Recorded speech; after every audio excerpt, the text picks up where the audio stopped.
திமுகவோடு கள்ள உறவு வைத்துக் கொள்ளலாம், திமுகவோடு கூட்டணி வைத்துக் கொள்ளலாம் என்று இந்த விஜயபாஸ்கர் குரூப் இவங்க பேசினதை எங்க பொதுச் செயலாளர் மறுத்திருக்கிறார். இதைத்தானே அவங்களே சொல்றாங்க. யாரை பார்த்து நீ குறை சொல்லிட்டு இருக்கீங்க? தாவேகாவுக்கு என்ன அருகதை இருக்கிறது இதை பேசுவது? பைத்தியக்காரன கட்சிக்காரன் போல நீ கள்ளத்தொடர்பு வச்சுட்டு நீ உன்னை பாதுகாத்துக் கொள்வதற்கு நான் என்னை பலி கொடுக்கணுமா? என்ன அரசியல் நேர்மை இது? இது அறம்னு வேற நீ பேசுவ. 10 லட்சம் வாக்கு மாறி இருந்துச்சுன்னு வைங்க. அதிமுக இன்னைக்கு எதிர்கட்சி, திமுக 3வது. கூட்டணியோடு இருக்கிறது வேற, கட்சியா தனித்துவமா நிற்கிறது வேற இல்ல சார். கட்சியின் மீது நம்பிக்கை இருப்பதால் தானே கூட்டணி அப்படியே இருக்கிறது. முதல் முறையாக 2026 தேர்தல் தமிழ்நாட்டில் அரசியல் கட்சிகளை கார்ப்பரேட்டுகள் வென்றுவிட்டார். இது இந்த நாட்டுக்கு நல்லதல்ல என்பதைத்தான் நாங்கள் மீண்டும் மீண்டும் சொல்லுவோம். ஒட்டுமொத்த இந்தியாவையும் 60 ஆண்டு காலம் நாசப்படுத்திய காங்கிரஸ் கட்சி இன்றைக்கு ஆட்சி அமைக்கிறதுக்கு நீ வழி ஓடிட்டு இருக்க. பிளவுவாதத்தை கொண்டு வரக்கூடிய ஒரு அரசியலை பாஜக செய்யறாங்க. அப்ப அவங்க கூட அதிமுக கூட்டணி வைக்கலாம், அது தப்பு கிடையாது அப்படின்ற ஒரு விமர்சனமும். மேகதாதுல அணை கட்டுறதுக்கு துடிக்கிறது கர்நாடகா. முதலமைச்சராக இப்ப பொறுப்பேற்று இருக்கிறவர் சகட்டு மேனிக்கு அடிச்சு விடுறார். நம்ம முதலமைச்சர் என்ன செய்வார்? ஒரு நடுவர் மன்றம் வேணும்னு கேட்கறீங்க. சாகரதா நாங்க எல்லாம் உட்காந்து டெல்டா மாவட்டத்தில். இதனுடைய முடிவு எங்க இருக்குன்னா, விஜய் அவர்கள் இந்த ஆட்சி நிற்கட்டிலிருந்து இறங்குகிற போது தமிழ்நாடு ஒட்டுமொத்தமாக சவக்காடாக மாறிப்போம்.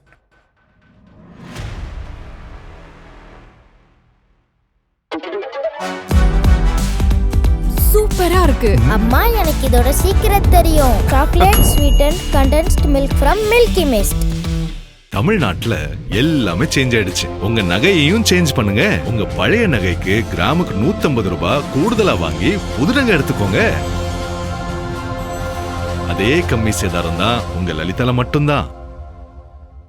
இந்த டிபேட் நேயர்களுக்கு வணக்கம். இன்றைய சிறப்பு நேர்காணலில் நம்மோடு இணைந்திருப்பவர் அதிமுகவின் செய்தி தொடர்பாளர் திருமிகு கல்யாண சுந்தரம் அவர்கள். வாங்க பேசலாம். வணக்கம் சார். வணக்கம். அதிமுக திமுக கூட்டணி பேரம் பேசிக்கிட்டு இருக்காங்க ஒரு பக்கம். இன்னொரு பக்கம் தாவேகாவில இருந்து குதிரை பேரம் நடத்துறாங்க. அதிமுகவில் இருக்கக்கூடிய எம்எல்ஏக்களை ரிசைன் பண்ண சொல்லி விலைக்கு வாங்குறாங்க. முன்னாள் அமைச்சர்கள் எல்லாரும் தாவேகாவில் போய் இணைகிறாங்க. அதிமுக பலகீனம் ஆயிக்கிட்டு இருக்கா அப்படின்ற கேள்வி தொடர்ச்சியா தாவேகா ஆட்சிக்கு வந்ததுல இருந்து கேட்க முடியுது. அதிமுக தரப்புல இருந்து எந்த பதில்களும் இதற்கு பெற்ற மாதிரி தெரியல. முதல் முறையா இன்டர்வியூக்கு வந்திருக்கீங்க. ஸோ எப்படி பார்க்கலாம் இது எல்லாத்தையும்? ஆமாங்க, ஒரு 2 மாத காலமா இந்த ஆட்சி அமைஞ்சு நாங்களும் இந்த அரசியல் உற்று நோக்கிட்டு தான் இருக்கிறோம். அதனால கொஞ்சம் நேரம் எடுத்து என்னதான் நடக்குது என்பதை முழுமையா பார்ப்போம், புரிஞ்சுக்குவோம் அப்படிங்கிறதுக்காகத்தான் ஒரு பிரேக் எடுத்த மாதிரி ஆயிடுச்சு. ஆனால் நாங்கள் எங்கள் செய்திகள் எப்பவும் போல போயிருந்துட்டு இருந்தோம். எங்கள் பொதுச் செயலாளர் அறிக்கைகள் கொடுத்துட்ருக்காரு. தொடர்ச்சியாக நாங்கள் ஆக்டிவாக இருக்கோம். இதில் என்ன சிக்கல் அப்படின்னா, இப்போ தாவேகா ஆட்சி அமைஞ்சு அதிமுக பலகீனப்படுகிறதா அப்படிங்கிற ஒரு கேள்வி. அதை தான் வைக்கிறீங்க நீங்கள். அதிமுக பலகீனப்படுவதற்கு ஒன்றுமில்லை. அதிமுக என்றைக்கும் போல பலமாக இருக்கிறது. இன்னும் சொல்ல போனால், களத்திலே வேலை செய்ய வாய்ப்பு மறுக்கப்பட்டவர்கள் மீண்டும் எழுச்சியோடு எழுந்து பணியாற்றுகிற அந்த சூழல் இன்றைக்கு உருவாகி இருக்கிறது. அதான் நாங்கள் எல்லா மாவட்டங்களையும் பார்க்கிறோம். ஓகே, ஆனா இன்றைக்கு அதிமுகவை பொறுத்த வரைக்கும் 3வது இடத்திற்கு தள்ளப்பட்டிருக்காங்க. எதிர்கட்சி அந்தஸ்தை இழந்திருக்காங்க. முன்னாள் முக்கிய அமைச்சர்கள் பலரும் வேற கட்சிக்கு போய் இணைகிறாங்க, அதுவும் ஆளும் கட்சிக்கு. அப்படின்னும் போது இப்படியான தொடர் செய்திகள் வரும்போது அதிமுக இன்னும் வலிமையா இருக்குன்னு எப்படி சொல்றீங்க? எத்தனை பேர் போயிட்டாங்கன்னு பாருங்க. அதிமுகங்கிறது ஒரு 12 தேர்தல், என்னோட கணக்கு சரியா இருந்தா 12 தேர்தல்களை சந்தித்த ஒரு கட்சி, சரிதானுங்களா? அது 77 பொது தேர்தல்களை சந்தித்துக் கொண்டிருக்கிற ஒரு கட்சி. எனவே நிறைய முன்னாள்கள் இருப்பார்கள். ஒரு அமைச்சர், முன்னாள் அமைச்சர் ஒருவர், அதிமுக முன்னாள் அமைச்சர் ஒருவர் தாவேகாவில் இணைந்தார் என்று ஒரு நாள் பெரிய செய்தி ஓடுகிறது, ஒரு சனிக்கிழமை.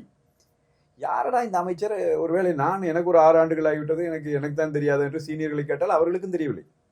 பிறகு தேடி பார்த்தால் அவர் எங்கேயோ 80களில் அமைச்சராக இருந்திருக்கிறார். பிறகு அப்பொழுதே திமுகவிற்கு போய், பிறகு பாரதிய ஜனதாவிற்கு போய், பாரதிய ஜனதாவில் இருந்து இப்போ தாவேகாவுக்கு போகிறார். ஆனால் அவர் அமைச்சராக இருந்து அதிமுக தானே, எனவே முன்னாள் அமைச்சர் என்று ஒரு செய்தியை பரப்பிக் கொண்டிருந்தார்கள் ஒரு பக்கம். இன்னொரு பக்கம் சில பேர் கடந்த ஆட்சியிலே அமைச்சராக இருந்தவர்களே போய் சேர்ந்திருக்கிறார்கள். அவர்கள் போனது சரியா தப்பாங்கிறதுல அது அவங்க பார்வைக்கு நான் விட்டார். அது அவங்களுடைய எண்ணம், விருப்பம், போயிட்டாங்க. அண்ணா திராவிட முன்னேற்ற கழகத்தை பொறுத்த வரைக்கும் அவர்களை நம்பி இந்த கட்சி இல்லை. வெளியே போனவர்களை நம்பி இந்த கட்சி இல்லை. கட்சி அவங்களை நடத்தின விதம் சரியில்லை. பொதுச் செயலாளர் அவர்கள் கூட்டு முடிவா எந்த முடிவும் எடுக்கல அப்படின்ற ஒரு விமர்சனம் வைக்கப்படுது. குறிப்பா திமுகவோட ஆட்சி அமைக்கிறதுக்காக பேச்சுவார்த்தை நடத்தினாங்க. நம்மளுடைய எதிரியே திமுக தான், திமுகவை எதிர்த்து தான் அதிமுகன்ற கட்சியே தொடங்கப்பட்டது. அப்படி ஒரு கூட்டு முயற்சி நடக்கும்போது அது எங்களுக்கு பிடிக்கலங்கிறதானே எல்லாரும் குற்றச்சாட்டா முன் வச்சுட்டு வெளியே வந்தாங்க. ஒன்று 2 கேள்வி உங்களுக்கு. ஒன்று, பொதுச் செயலாளர் கலந்தாலோசித்து முடிவுகளை எடுக்கவில்லை அப்படின்னு சொல்லிவிட்டு இன்றைக்கு தாவேகாவுக்கு போயிருக்கிறவர்கள் கட்டாயமாக அவர்களுடைய பொதுச் செயலாளர் இவங்களை எல்லாம் கலந்தாலோசித்துத்தான் கட்சியினுடைய முடிவுகளை எல்லாம் எடுப்பார். அதற்கு அவர்களுக்கு வாழ்த்துகள்.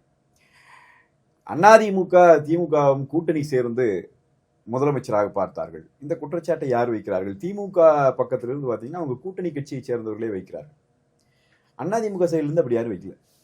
அதிமுக கூட்டணி கட்சியை சார்ந்தவர்கள் யாரும் வைக்கல. சார் வெளியே போன விஜயபாஸ்கர் எல்லாரும் கூட்டணி கட்சிகள் யாரும் வைக்கல. ஏன்னா அதிமுக எந்த கூட்டணி கட்சியும் கூப்பிட்டு இப்படி ஒரு முயற்சி எடுக்கலாம், நாம முதலமைச்சராகலாம் அதிமுக பேசல. அதனால அவங்க கூட்டணி கட்சிக்காரங்கள் அதை பற்றி அவங்களுக்கு அந்த இது இல்லை. அவங்க யாரும் அப்படியெல்லாம் சொல்லல. வெளியே போகிறவர்கள் சொல்லுகிறார்கள். குறிப்பா விஜயபாஸ்கர் சொன்னார். அப்ப அவங்க சொல்லும் போது என்ன ஒரு செய்தி சொல்றாங்க? விஜயபாஸ்கரே சொல்லுகிற போது என்ன சொல்றாங்க? அண்ணன் திருமாவளவன் அவர்களை முதலமைச்சராக்கி விடலாம் என்று நாங்கள் சொன்னோம், எடப்பாடி பழனிசாமி அவர்கள் மறுத்துவிட்டார். சொன்னார்களா இல்லையா? திருமாவளவன் அண்ணன் அவர்களை எப்படி முதலமைச்சராக்குவது? ஏன் ஆக்கக்கூடாது? எப்படி ஆக்குவது? திமுக அதிமுக இணைஞ்சா தானே அவர் முதலமைச்சராக்க முடியும். திமுக அதிமுக இணைஞ்சு திருமாவளவன் அண்ணனை முதலமைச்சராக்கலாம், நாங்கள் எல்லாம் அமைச்சர்களாகிக் கொள்கிறோம் என்று சொன்னவர்கள் யார்? மறுத்தவர் யார்? நான் சொல்லல, என் வாழ்ல இருந்து எடுக்க வேண்டாம், அவங்க வார்த்தைகள் இருந்து நான் எடுக்கிறேன். சொன்னது இதே விஜயபாஸ்கர், மறுத்தது எடப்பாடியார். அதானே? இது நான் சொல்லி இல்ல, விஜயபாஸ்கர் தானே சொன்னாரு, அவர் தானே வெளியே போய் சொல்றாரு. அப்படின்னா திமுகவோடு கள்ள உறவு வைத்துக் கொள்ளலாம், திமுகவோடு கூட்டணி வைத்துக் கொள்ளலாம் என்று இந்த விஜயபாஸ்கர் குரூப் இவங்க பேசினதை எங்க பொதுச் செயலாளர் மறுத்து இருக்கிறார். இதைத்தானே அவங்களே சொல்றாங்க. அப்ப கள்ள உறவு வைத்துக் கொள்ளலாம் என்று சொன்ன விஜயபாஸ்கர் இப்ப எங்க இருக்கிறாரு? பட்டு வேட்டி பட்டு சட்டையோடு வந்து முதலமைச்சர் ஆற தழுவி அரவணைத்துக் கொள்ளுகிற இடத்துல விஜயபாஸ்கர் உட்கார்ந்து கொண்டு இருக்கிறார். திமுகவின் உறவு கூடாது, அதன் அந்த உறவின் மூலமாக ஒரு ஆட்சி அமைப்பை நான் ஏற்க மாட்டேன் என்று சொன்ன பொதுச் செயலாளர் எங்களை வழி நடத்துகிறார். இதுல யார் மேல பிழை? யாரை பார்த்து நீங்க குறை சொல்லிட்டு இருக்கீங்க? தாவேகாவுக்கு என்ன அருகதை இருக்கிறது இதை பேசுவதற்கு? விஜயபாஸ்கர் கட்டி தழுவிட்டு இருக்கிறாரு. விஜய், இதை விட ஒரு கேவலம் உண்டா உங்களுக்கு? இல்ல, கட்சிக்கு சிலர் வராங்க, அதுவும் பிரதான திராவிட கட்சியில இருந்து பலரும் வராங்க, முன்னாள் அமைச்சர்களா இருந்தவங்க அப்படின்னும் போது அவங்க அதை ஏற்கத்தானே செய்வாங்க, அரவணைக்கத்தானே செய்வாங்க. அந்த அரவணைப்பு ஏன் தப்புன்றீங்க? நான் அது தப்பே சொல்லியே. நீங்க வந்து எங்களை பார்த்து திமுகவோடு உறவு வைக்க முயன்றீர்கள், முயன்றவரே அங்கதான் சொல்றேன். அது என் வேர்ல்ட்ல சொல்ல, அவர் சொன்ன வாசகத்தை வச்சே நான் சொல்றேன். அவர் தானே செய்தியாளர் முன்னாடி சொன்னாரு. நான் உங்களை நீங்க அரவணைங்க, தாராளம் அரவணைங்க. ஒரு விஷயம் தான், ஒரு கட்சியில இருந்து இன்னொரு கட்சிக்கு ஒருவர் போகிறார் என்பது பற்றியெல்லாம் யாரும் கவலைப்படல. யார் வேணா எந்த கட்சிக்கு வேணா போகலாம். ஒரு நாள் நிலை இருக்கும், ஒரு நாள் இன்னொரு நிலை மாறும். ஒவ்வொரு மனிதனும் தனக்கான அரசியலை வச்சிருப்பான், போயிட்டு போட்டோம். அதே மாதிரி அந்த கட்சியும் அவரை ஏற்றுக்கொள்ளலாம். அதுல எல்லாம் நாங்க ஒன்றும் குறையே சொல்லி குற்றமே சொல்லல. ஆனால் ஒரு சட்டமன்ற உறுப்பினர் ஒரு கட்சியிலே வென்றவர் இன்னொரு கட்சிக்கு போகலாமா என்பதற்கு சட்டப்படியான சில சிக்கல்கள் இருக்கிறதா இல்லையா? அதைத்தான் ஹார்ஸ் ட்ரேடிங் சொல்றோம், அதைத்தான் குதிரை பேரம்னு சொல்றோம். ஒட்டக பேரம்னோ வேற ஒண்ணு பன்னிக்குட்டி பேரம்னால இங்க பிரச்சனை இல்லை. குதிரை பேரம் என்கிற சொல் சட்டத்திலே இருக்கிற சொல். சட்டம் அதை சொல்லுகிறது, அந்த சொல்லை சொல்லுகிறது. அதற்கு என்ன அர்த்தம்? ஒரு கட்சி, நான் என்னுடைய கட்சியிலிருந்து ஒரு வேட்பாளர் என்னுடைய சின்னத்துல, எங்க கட்சியினுடைய சின்னத்துல எங்க கட்சியினுடைய கொள்கையை சொல்லி, எங்க கட்சியினுடைய கடந்த கால வரலாறுகளை சொல்லி, எங்க கட்சியினுடைய லீடர் அவருடைய முகத்தை வச்சு அங்கு மக்கள் மத்தியில நின்று ஓட்டு வாங்கி வென்றுவிட்டு ஆதாயம் கருதி இன்னொரு கட்சிக்கு தாவுகிறார் என்று சொன்னால் அவருடைய சட்டமன்ற உறுப்பினர் பதவி பறிபோகும். இது சட்டம். அப்படின்னு என்ன அர்த்தம்? அவர் செய்யறது குற்றம்னு அர்த்தம் இல்லைங்களா?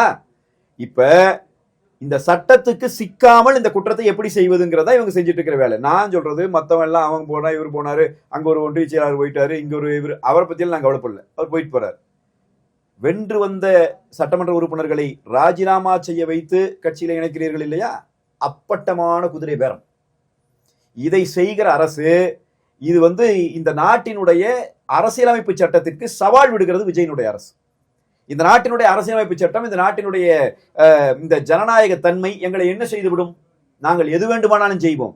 எனக்கு நான் போன என் பின்னாடி சுத்தருக்கு ஒரு 100 பேர் 1000 பேர் இன்னைக்கு இருக்கிறான், அதனால நான் என்ன வேணா செய்வேன்னு சொல்லி இந்த நாட்டினுடைய ஜனநாயகத்தை கேலி கூத்தாக்கி கொண்டிருக்கிறார்கள். இந்த குதிரை பேரத்தை ரொம்ப கெட்ட வாய்ப்பாக தமிழ்நாட்டினுடைய அனுபவமிக்க அரசியல் தலைவர்களே கூட அருவருக்கத்தக்க வகையில ஆதரித்து பேசிக் கொண்டிருக்கிறார்கள். ஆனால் நான் உங்களுக்கு ஒன்றை சுட்டி காட்டுகிறேன். இந்த கவர்மெண்ட்டை வெளியிலிருந்து சப்போர்ட் பண்ணிட்டு இருக்கிற 2 பார்ட்டியும் பேசுது.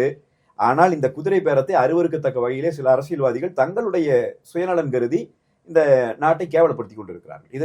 இதுல தாவேகாவுக்கு என்ன தகுதி இருக்குதுன்னு எனக்கு புரியலையே. இல்ல, தேர்தலுக்கு முன்பாகவே எல்லாரையும் அதிமுகவில இருந்து பிரிஞ்சு போனவங்களை அரவணைத்து இந்த தேர்தலை சந்திச்சு இருந்தா வெற்றி அதிமுகவுக்கு கிடைத்திருக்க வாய்ப்பு இருக்கு.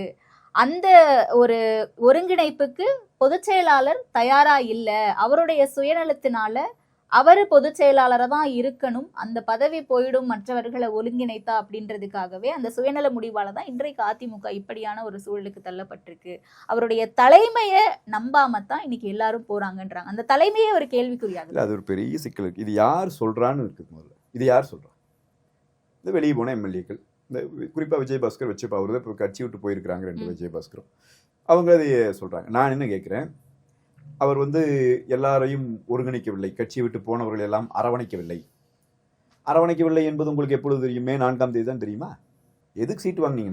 நான் சீட்டு வாங்கல. எத்தனையோ இருங்க, நான் கேக்குறேன். ஒரு நிமிஷம் 6 முன்னாள் அமைச்சர்கள் பொதுச் செயலாளரை பார்த்து பேச்சுவார்த்தை நான் கேட்கிற பேச்சுவார்த்தை நடத்தினாங்கல்ல அப்படின்னு சொல்றாங்கல்லுங்க. அந்த பேச்சுவார்த்தையில உங்களுக்கு திருப்தி இல்லையில ஏன் உட்காந்துட்டு இருந்தீங்க? எதுக்கு சீட்டு வாங்குனீங்க? எதுக்கு ஜெயிச்சீங்க? உன்னை நம்பி நான் என்னதுக்கு வேலை செஞ்சேன்?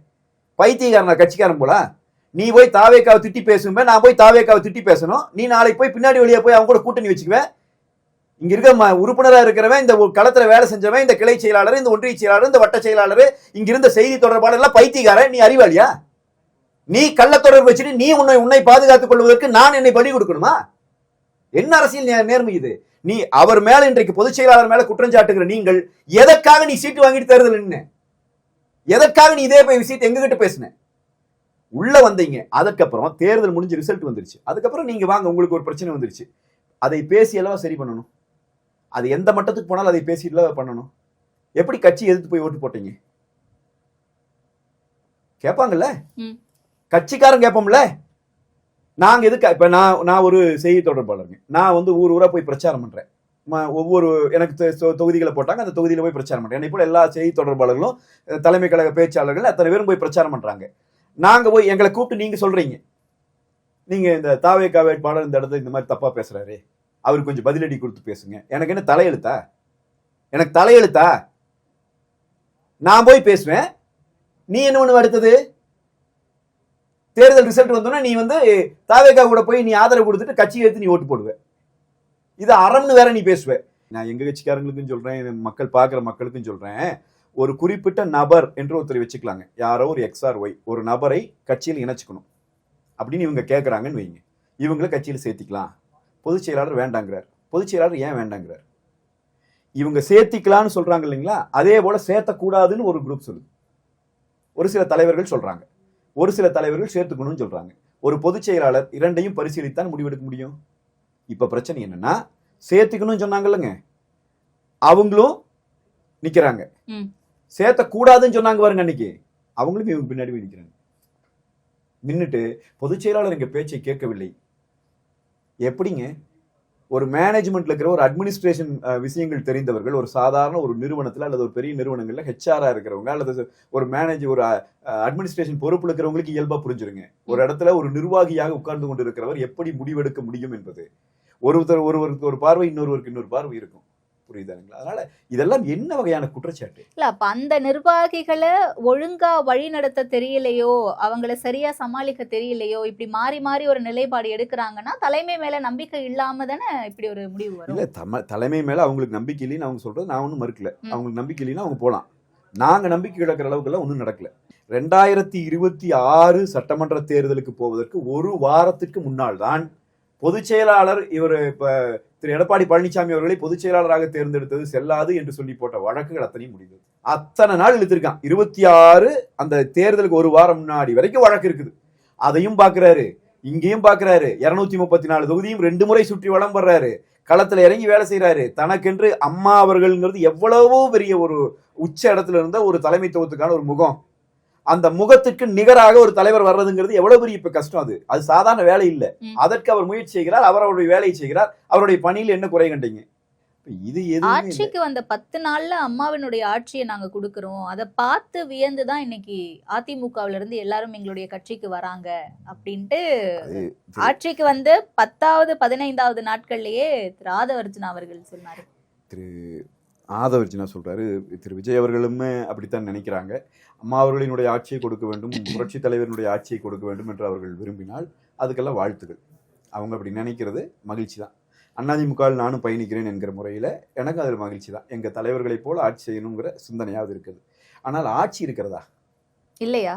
ஒன்னே ஒன்று சொல்கிறேன், 50 நாள் தான் இருக்குது அதிகமாக. அவங்கள ஒன்னே ஒன்று சொல்கிறேன், குழந்தைக ஒரு மராத்தான் போட்டியில் ஓடிட்டு வந்து பெண் குழந்தைகள் உட்கார்ந்துருக்காங்க. ஒரு அமைச்சர் போய் அவர் என்ன செய்கிறாருங்கிறத நம்ம பார்க்குறோம். நான் வெளிப்படையாக சொல்கிறேன், என் பிள்ளையா இருந்தால் அவன் அமைச்சராக எவனாக இருந்தால் செருப்பு கட்டி அடிச்சிருப்பேன்.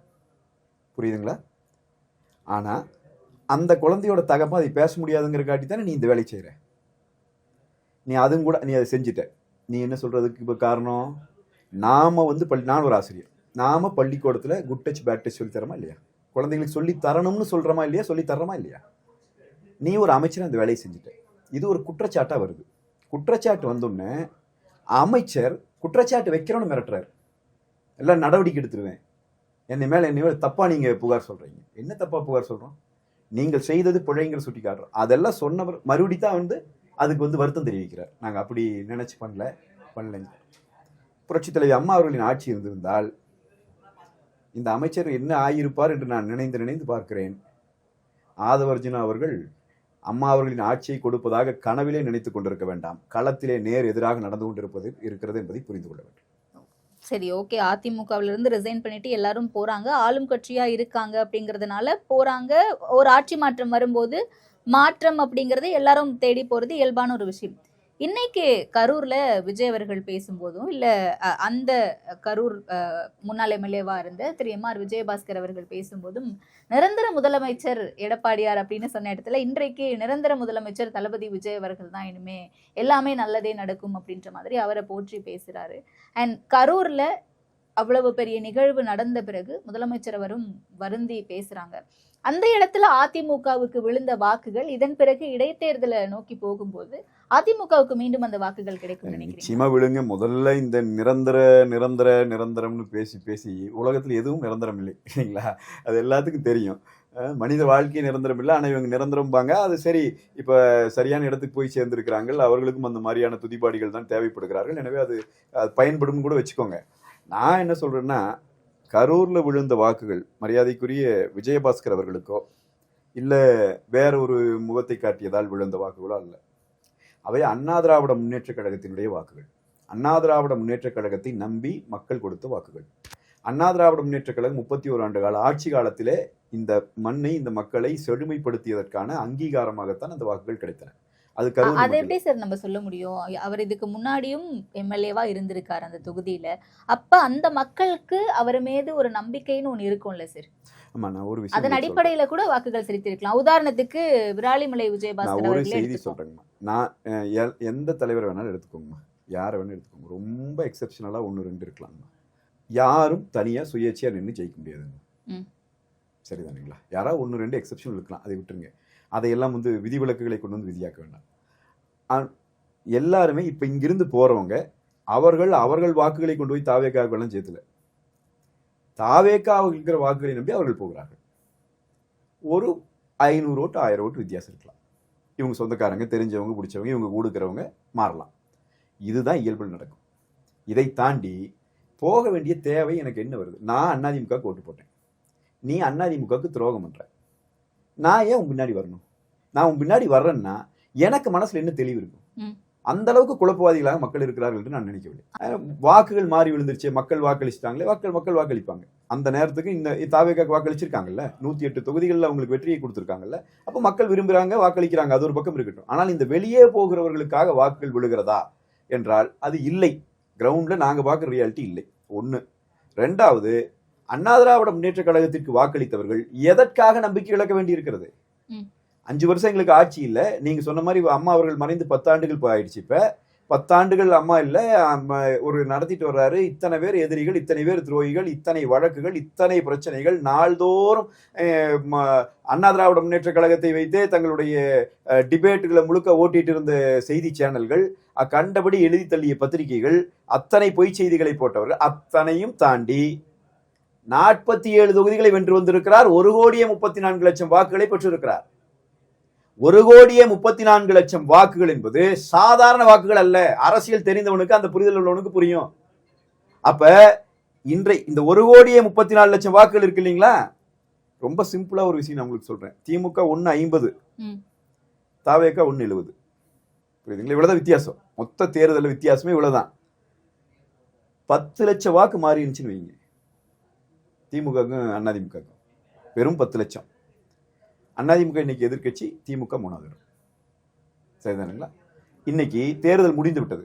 தேர்தல் முடிந்துடனே திமுக கூட்டணியில் இருந்த மேஜர் கான்ட்ரிபியூட்டர்ஸ் காங்கிரஸ் இல்ல, விசிக இல்ல, சிபிஐ இல்ல, சிபிஎம் இல்ல, ஐயுஎம்எல் இல்ல, மதிமுக இல்ல, அதிமுக கூட்டணி அப்படியே இருக்கு. எங்க நாங்க பலகீனமானோம்?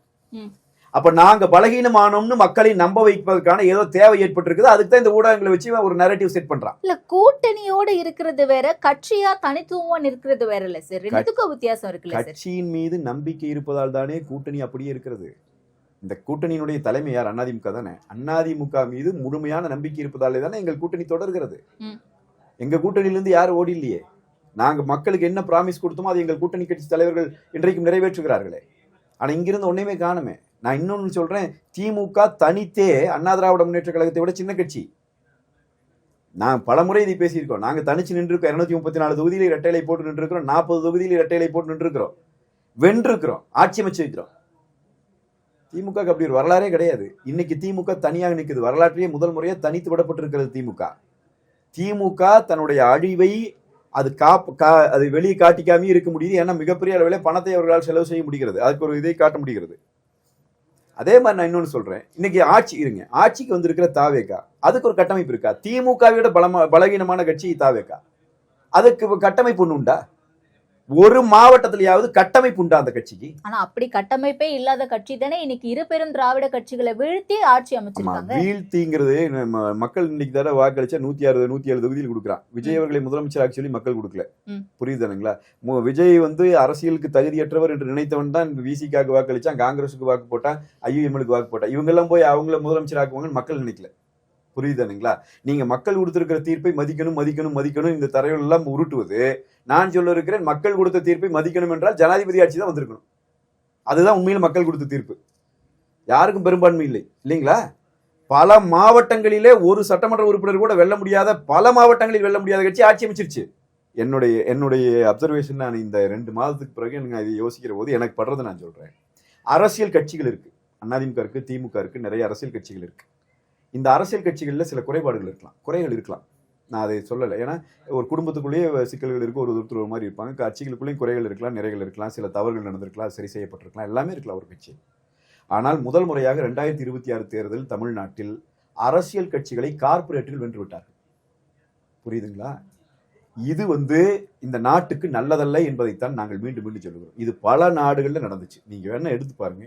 நான் என்னோட யோசனையில் இருக்கிறேன், கொஞ்சம் இதில் ஆய்வு செய்து எழுதணும்னு நினைச்சிட்டு இருக்கிறேன். 2010க்கு பிறகு சமூக வலைதளங்கள் வந்த பிறகு உலகத்தில் நடந்த அந்த புரட்சி என்று சொல்லப்படுகிற விஷயங்களை எல்லாம் கொஞ்சம் எடுத்து பாருங்க. எனக்கு தெரிஞ்சு முதல் துனிசியாவில் தொடங்குச்சுன்னு நினைக்கிறேன். துனிசியாவில் தொடங்கி, லிபியாவில் தொடங்கி, எஜிப்டில் தொடங்கி, இந்த நாடுகள் எல்லாம் நிறைய தொடர்ந்து எல்லாமே இந்த ஃபேஸ்புக் புரட்சி, இளைஞர்களை திரட்டுவது, மாற்றம் வேண்டும், எல்லாம் இவ்வளவு நாள் வீணா போச்சு.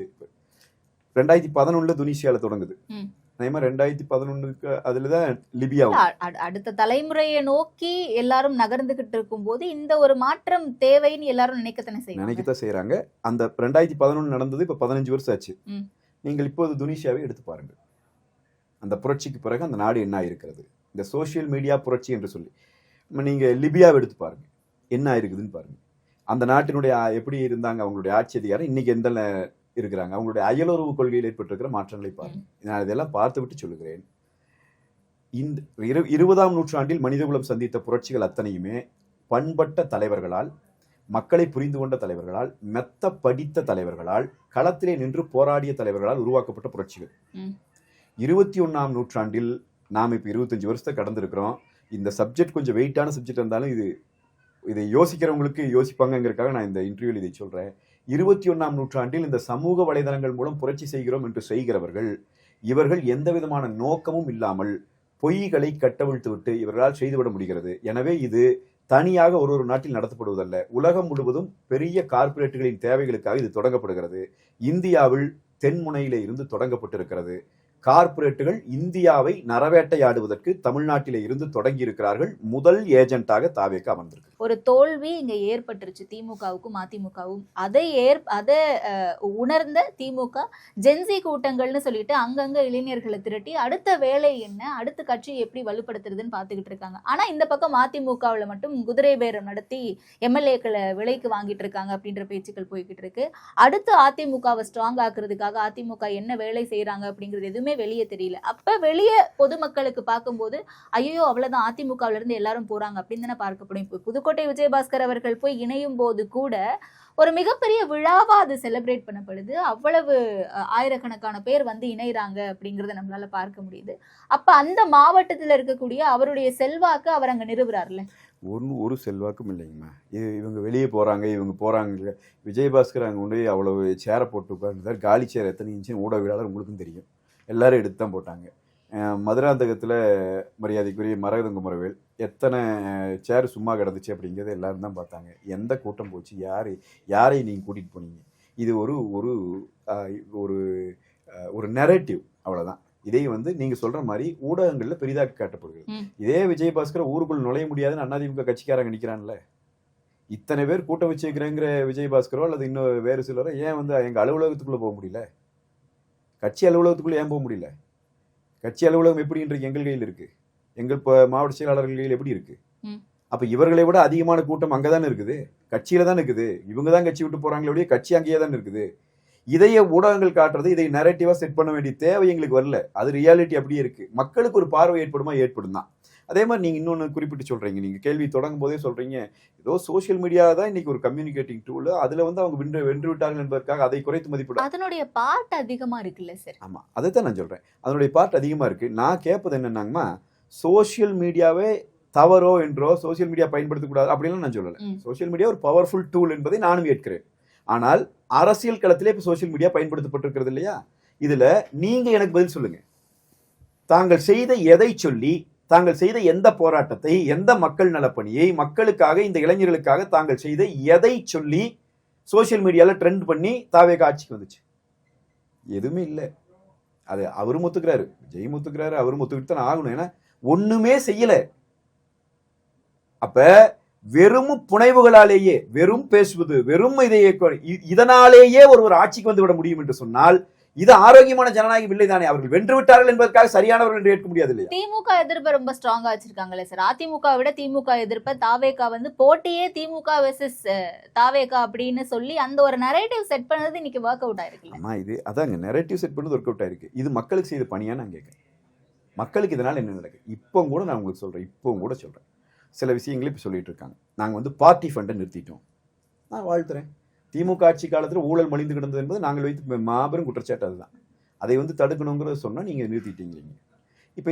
இப்போ நம்ம தாவேகாவை சேர்ந்த நண்பர்களே சந்திக்கிற போது அந்த இளைஞர்கள், சின்ன பசங்க, அதில் கொஞ்சம் வயசானவங்க எல்லாரையும் என்ன சொல்கிறாங்கன்னா, பார்த்தீங்களா எப்படி நிறுத்திட்டாங்க பாருங்க.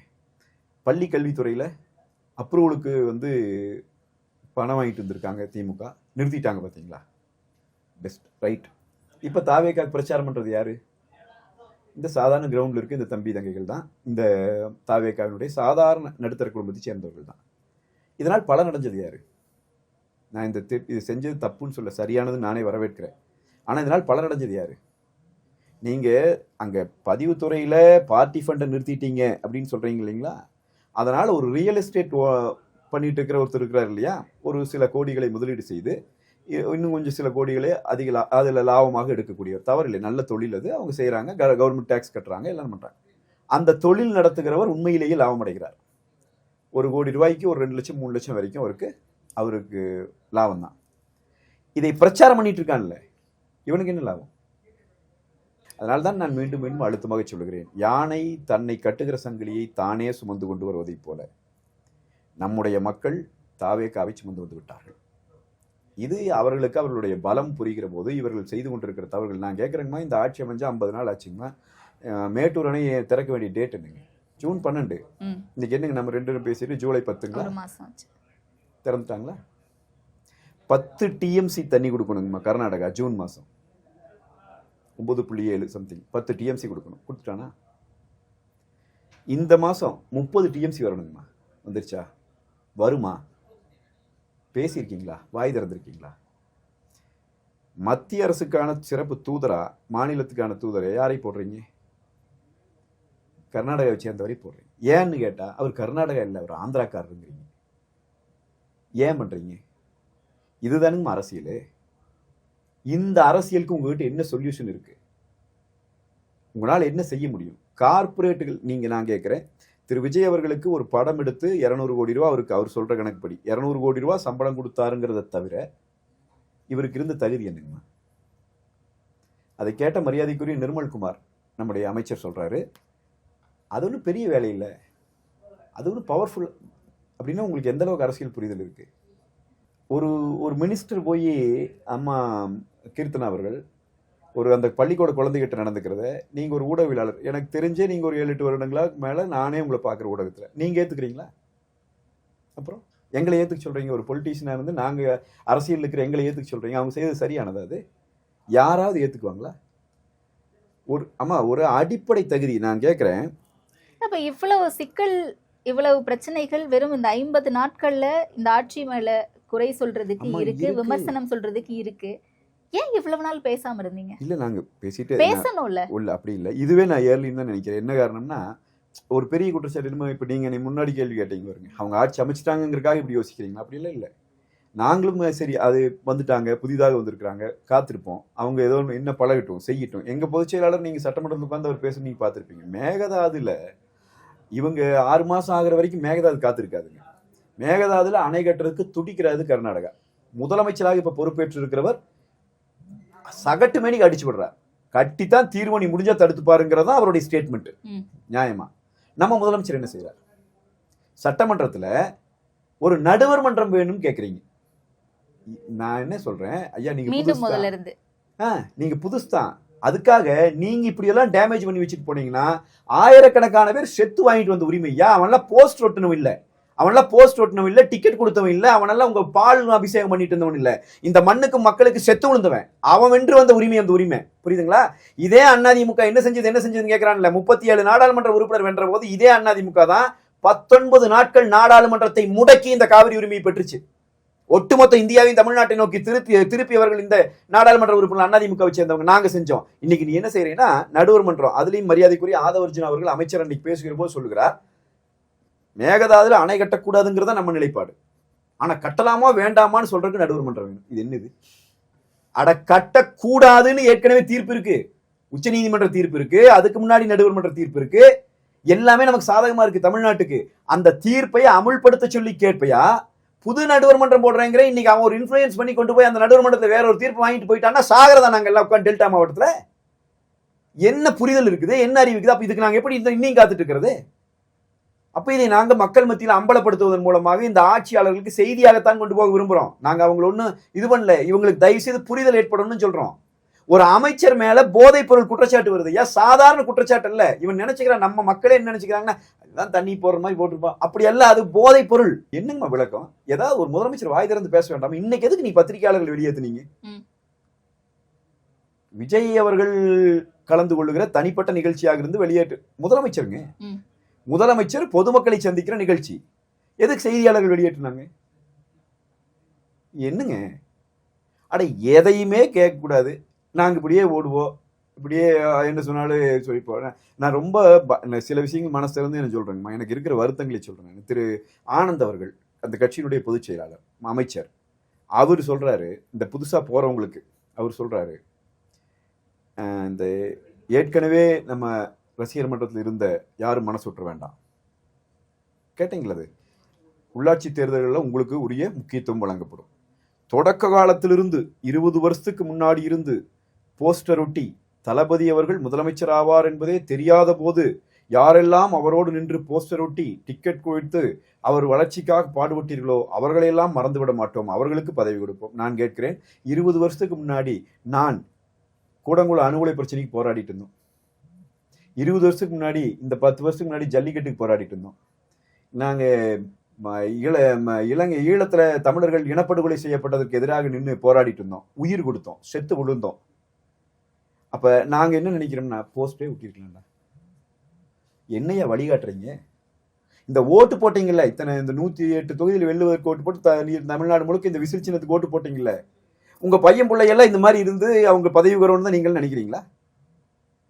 அவர் சொல்றாரு, அமைச்சர் சொல்றாரு, இப்ப முதல்ல ஒரு கட்சியின் பொதுச் செயலாளர் என்னமோ பண்ணிட்டு போங்கன்ட்டு போயிடலாம். ஒரு அமைச்சர் சொல்றாரு, யாரெல்லாம் முதல்ல இருந்து இருந்தீங்களோ அவங்களுக்கு தான் பதவி உள்ளாட்சிகள்ல. எப்படி?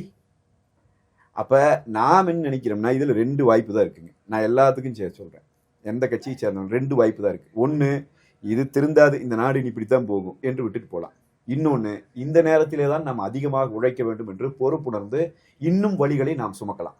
இந்த 2 தேர்வு செஞ்சுக்க வேண்டியது. இல்ல, அந்த உழைப்பு அடுத்து இடைத்தேர்தலை ஒட்டி தான் போகுது. கூட இருக்கக்கூடிய கட்சிகளை நம்பாம தான் இப்படி குதிரை பேரம் செய்யறாரு விஜய் அவர்கள் அப்படின்ற ஒரு குற்றச்சாட்டு இருக்கும்போது, அதிமுக திமுக இணைந்து இந்த இடைத்தேர்தலை ஒரு சமரசத்தின் அடிப்படையில இன்டைரக்டா சந்திக்க போறாங்க, சீட்டுகளை ஒதுக்கிட்டு டம்மி வேட்பாளரை போட்டு, இந்த மாதிரியான விமர்சனங்களும் வருது. இங்க பாருங்க, இது இவங்க ஒரு கிளப்பி விட்டு ஒரு விஷயத்தை பேசிட்டே இருக்காங்க. கூட முடிஞ்சா நாம் தமிழர் கட்சியையும் அதுமே நல்ல வேலை நீங்க எடுத்து கொடுத்தீங்க. அதே நீங்க நல்லா கவனிங்க. அம்பாசமுத்திரம் தொகுதியிலே சீமான் பொது வேட்பாளராகிறார். எல்லா ஊடகம் அன்னைக்கு செய்தி வருது இல்லைங்களா? அந்த செய்தி கொடுத்தது யாரு? ஒரு செய்தி வரணும்னா ஏதாவது ஒரு கட்சி சொல்லணும் இல்லையா? எல்லா ஊடகத்திலையும் வந்துச்சு. சீமான் சொன்னாரா? அதிமுக சொல்லிச்சா? திமுக சொல்லிச்சா? வேற யாருமே சொல்லல. செய்தி எப்படி வந்துச்சு? அதே நாள், அதை ஒட்டி நாள்லயே பள்ளிக்கூடத்திலே சாதி பெயரோடு நாங்க நீ ஐடி கார்டு கொடுப்போம்னு அமைச்சர் தவறாக சொல்லிட்டாரு, நாங்க மாத்திட்டாங்க நீங்க அப்படின்னு சொல்றாரு. அதுவும் வருது, அதுவும் செய்தியாகுது.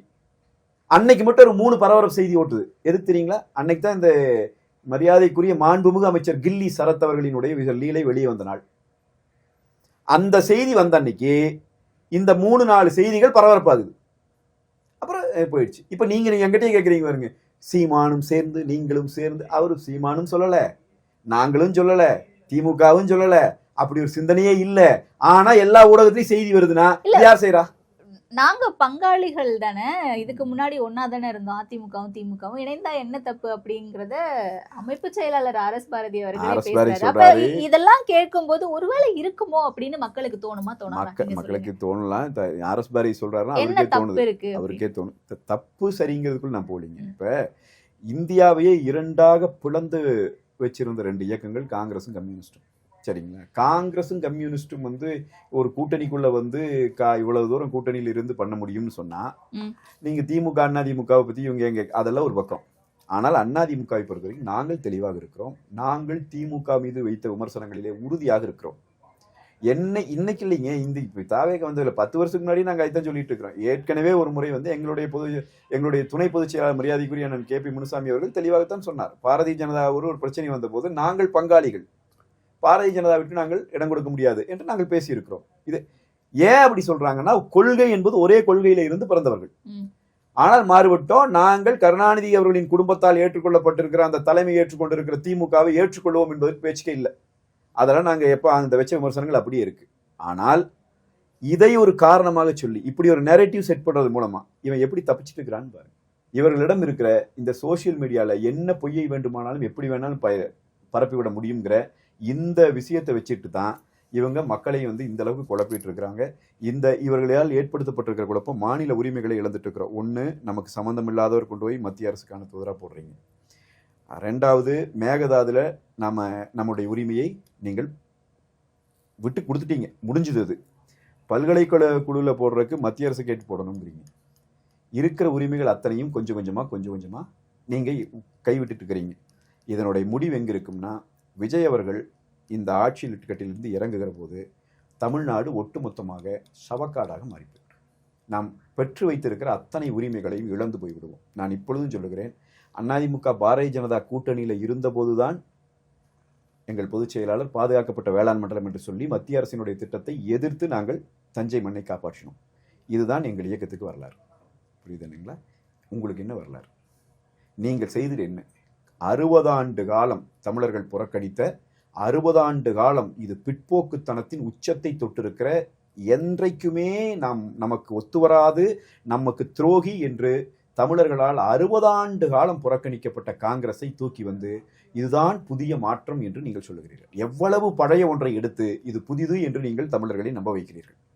இந்த காங்கிரஸ் கட்சி காங்கிரஸ் மட்டும் வச்சுட்டு நம்ம பேச முடியாதுல்ல சார். காங்கிரஸ் தமிழ்நாட்டுக்கு அமைச்சரவையில் அது இருக்கு. புதுசான ஒரு விஷயம் தானே சார். காங்கிரஸ் தமிழ்நாட்டு அமைச்சரவையில் இருக்கு. அமைச்சரவை இன்னைக்கு பங்கீடு செய்யப்பட்டிருக்கு அப்படிங்கிறது தமிழ்நாட்டுக்கு ஒரு புதிய விஷயம் தானே. காங்கிரஸ் அமைச்சரவையில் இருக்கு. இது காங்கிரஸினுடைய கவர்மெண்ட் தான் இல்லைங்களா? காங்கிரஸும் சேர்ந்து இருக்கிற கவர்மெண்ட் தானே. அதனாலதான் காங்கிரஸ் பேசுறேன் நான். நீங்க திமுக கூட காங்கிரஸ் இருக்கிற போது கூட்டணியில் இருந்தான், கவர்மெண்ட்ல இல்ல. ரெண்டுக்கு வித்தியாசம் இருக்கு. அது ஒரு பெரிய சிக்கலா இருக்கு. கூட்டணியில் இருப்பது வேற, கவர்மெண்ட்ல இருப்பது வேற. நாங்க பாரதிய ஜனதாவோட கூட்டணியில தான் இருந்தோம், கவர்மெண்ட்ல பங்கெடுக்கல. திமுக பாரதிய ஜனதாவோட கூட்டணியிலும் இருந்து கவர்மெண்ட்லயும் பங்கெடுத்துச்சு. புரியுதுங்களா? அது மாதிரி இப்ப இங்க காங்கிரஸ் கட்சி அரசிலேயே பங்கெடுத்திருக்கு. இந்த அரசையே காங்கிரஸ் நடத்துது. தாவேகா, காங்கிரஸ், விசிகா சேர்ந்து முதலமைச்சரை நடத்துறாங்க. கேட்காம 2 அமைச்சர்கள் மட்டும் எப்படி தனிச்சு முடிவு எடுக்க முடியும்? அம்மா இது அப்படி இல்லைங்கம்மா பிரச்சனை.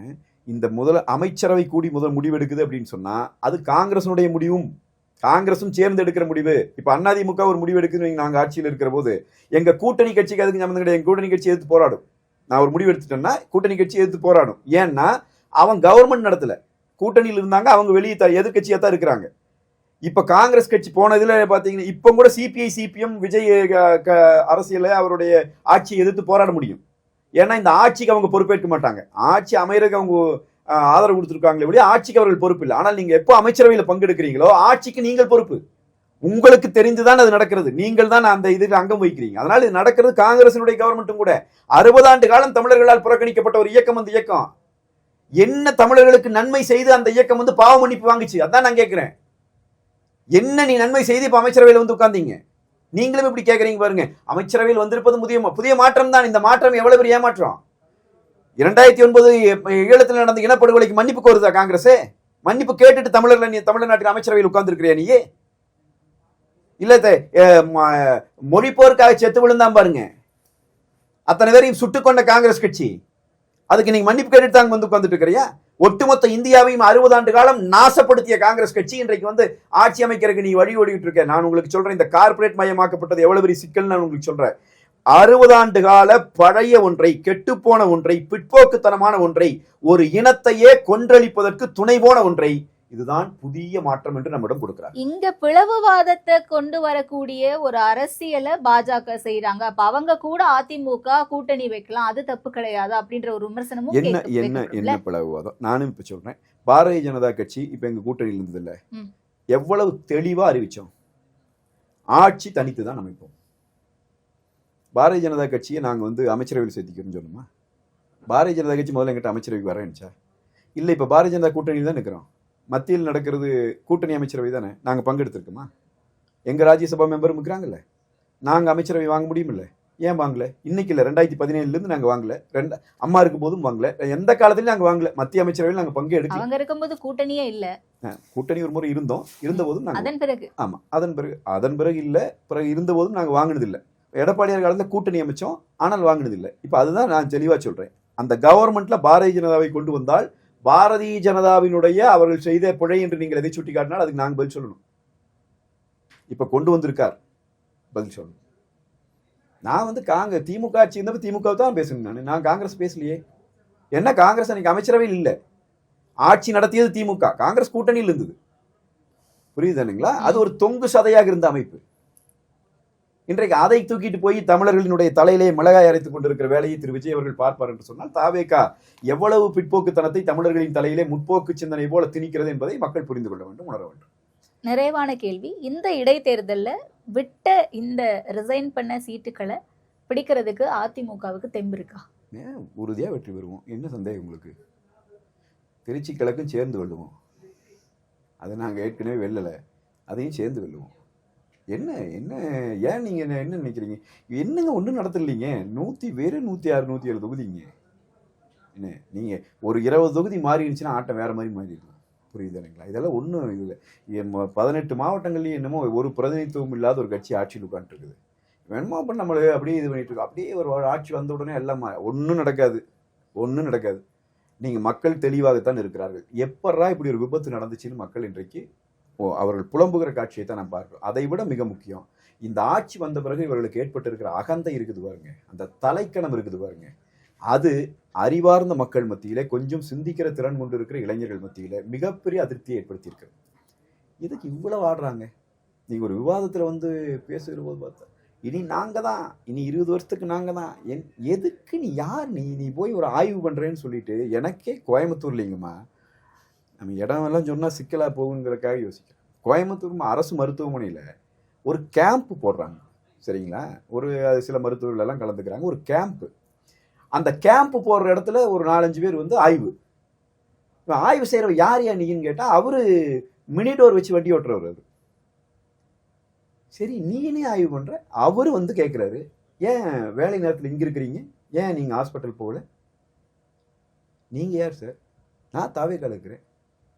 இதே மாதிரி ஒரு பொண்ணு போய் ஹாஸ்பிட்டல்லையே பண்ணி ரீல்ஸ் போட்டு ஞாபகம் இருக்குங்களா? இவங்க ஆட்சி வந்தோடனே பள்ளிக்கூடங்களுக்குள்ளே இறங்கி ரீல்ஸ் போட்டுக்கிறியா? உயர்கல்வித்துறை அமைச்சர் பாட்டு பாடிட்டு ஆட்டம் ஆடுறாரா? முன்னாயே ஆச்சு, சோறை ஏன் திங்கிறோம்? அட அந்த வாடி வாடி கைப்படாத சீடின்னு ஒரு பாட்டை போட்டு ஒரு உயர்கல்வித்துறை அமைச்சர் நடனம் ஆடுறாரு கல்வி நிறுவனத்துக்குள்ள. நான் கேட்குறேன், அந்த பாடல் அதை நான் ஒன்றும் சொல்ல, அது என்டர்டெயின்மெண்ட், மக்களுக்கு பழகிடுச்சு, அது சினிமாவுக்காக எழுதப்பட்ட பாடல்.